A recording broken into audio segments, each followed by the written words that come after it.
Hi, and welcome to MiWeek. Thanks so much for joining me. I'm Christy McDonald. I hope that you are enjoying the holiday season. Tonight on MiWeek, we're taking a look back at some of the most pivotal conversations we had during 2013. It was a year of unprecedented change in the city of Detroit, from financial instability to the appointment of an emergency manager to bankruptcy to electing a new mayor. What happened in Detroit impacts all of us in Michigan. Plus, another big topic of conversation this year centered on education reform, from student standards to districts in financial crisis. But tonight we start with a conversation that myself and our MiWeek contributors, Nolan Finley and Stephen Henderson, had with Governor Rick Snyder the day he announced an emergency manager would take over Detroit. Can you tell us specifically what was it in the review team's findings that triggered the emergency financial finding for you for the city of Detroit as opposed to a consent agreement? Well, again, first of all, if you go back to last April, we did a consent agreement and it hasn't been successful. And then if you look at the report, I wouldn't say there were one thing, but I would say if you look at the two big groupings, the one group about the short-term issues and then the long-term liability question. We need an across-the-board answer here, where we solve the short-term issue, the long-term issue, and then we have a system to structurally balance budgets for the long term. The other piece is not just about dollars, it's about better services to citizens. That's critically important. Let's get Detroit growing again.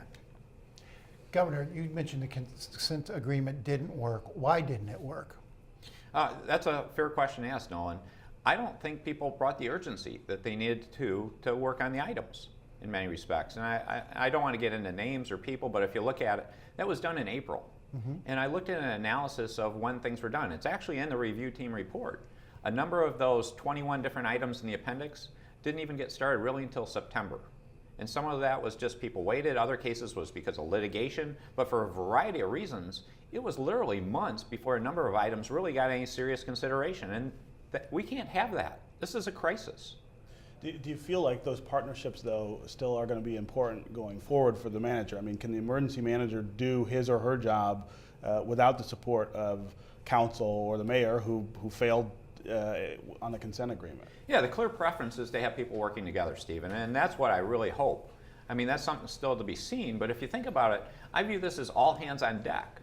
When you have a crisis like this, the best answer is you don't say, you're doing it, you're not doing it, you can be involved, you can't be involved. I believe it should be a call for everyone to come together. And that's why I would hope people look at the emergency manager as another resource, another set of, a talent set and a set of tools coming to the table to allow things to be done better and faster than they've been done in the past. You're going to have a perception, though, that this is a state takeover, that people are coming in and going to run the city of Detroit. You're going to need people to buy into the idea that this is about people and about fixing something that is terribly broken. What kind of, early wins would you want to deliver for the city of Detroit, for the people, so they say, you know what, maybe this is the right step? Yeah, and that's something that we're already doing some analysis on, and a lot of that work's been done, Christy. I don't want to get into specifics because, I'm not here to do what would be an emergency manager's job.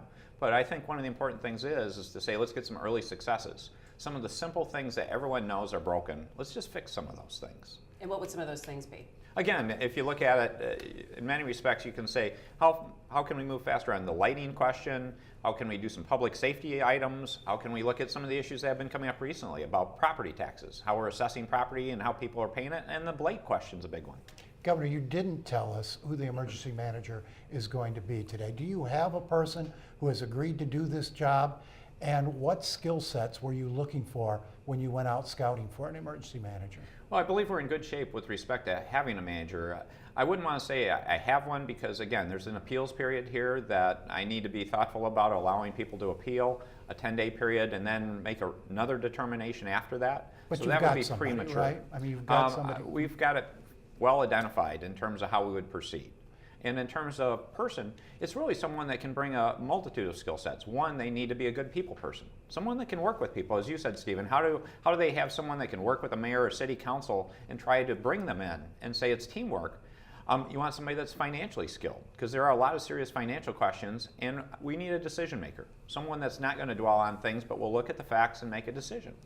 There are a lot of people who say that the state has not shown in the past that it can turn around cities or school districts, and that this is not a model we should be importing to Detroit. What successes would you point to in terms of other emergency managers that you've appointed that should give people in the city some hope? I think we're making good progress in a number of cities. If you look at Pontiac, I think a lot of good things are going on there, and that's a case where the mayor and city council, people are They're working working together. with them, right. Flint is not quite as far along, but they're making progress. Ecourse is fairly along in the process, as is Benton Harbor. So there's a number of places where this model is working. Given the new tool sets, we've been able to go faster and better, and one of my goals is to actually exit out of those communities, transition out, and get those communities back in charge. Let me talk about the time frame. 18 months is what's been given. Is it possible to turn around the financial situation in Detroit in 18 months? What I would say is it can really be stabilized and get a lot of major answers in place.